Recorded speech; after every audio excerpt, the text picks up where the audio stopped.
Right now, you probably got dressed without thinking about it. You grabbed a shirt, you pulled on pants.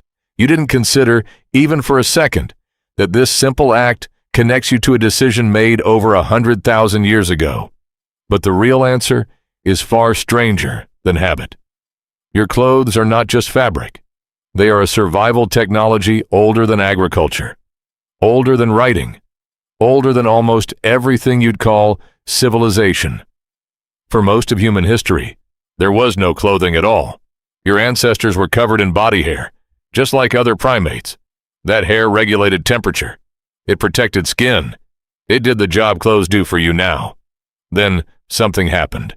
Somewhere between 1 and 2 million years ago, early humans began losing their body hair. Why? The leading theory points to sweat. Losing hair let ancestral humans cool down more efficiently while running long distances in the heat of the African savanna. Fewer sweat-trapping strands meant better evaporation. Better evaporation meant humans could chase prey animals until the animals collapsed from heat exhaustion.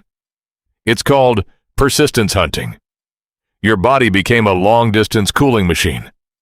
But a cooling machine has a problem. Without hair, nights got cold. Very cold. So when did humans solve that problem? This is where the science gets clever. Researchers couldn't exactly find a preserved animal skin cloak from 100,000 years ago. Cloth doesn't survive that long. Instead, scientists Mark Stoneking and Ralph Kittler at the Max Planck Institute turned to an unlikely source: lice. Head lice and body lice are genetically different, and body lice can only survive in clothing.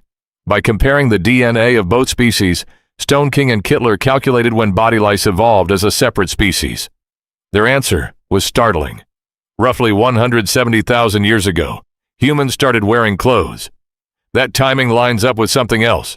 Around that same window, the planet was sliding into an ice age. Archaeologist Ian Gilligan has argued that clothing wasn't just a comfort upgrade. It was what allowed humans to survive brutal cold and eventually migrate out of Africa into colder regions of Europe and Asia. Without it, your ancestors simply don't make it past the first freezing winter outside the tropics. Here's the counterintuitive twist.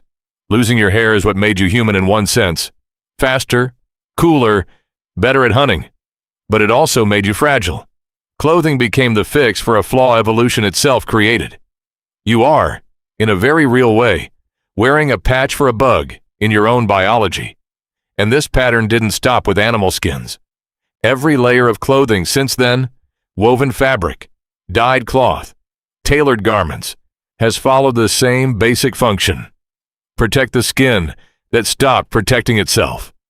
Even now, in a climate-controlled room, wearing a jacket you don't strictly need, you're following an instinct written into your species before spoken language even existed. So tonight, when you take off your clothes and fold them onto a chair, remember what you're really looking at. Not fashion, not comfort. 170,000 years of survival still hanging in your closet.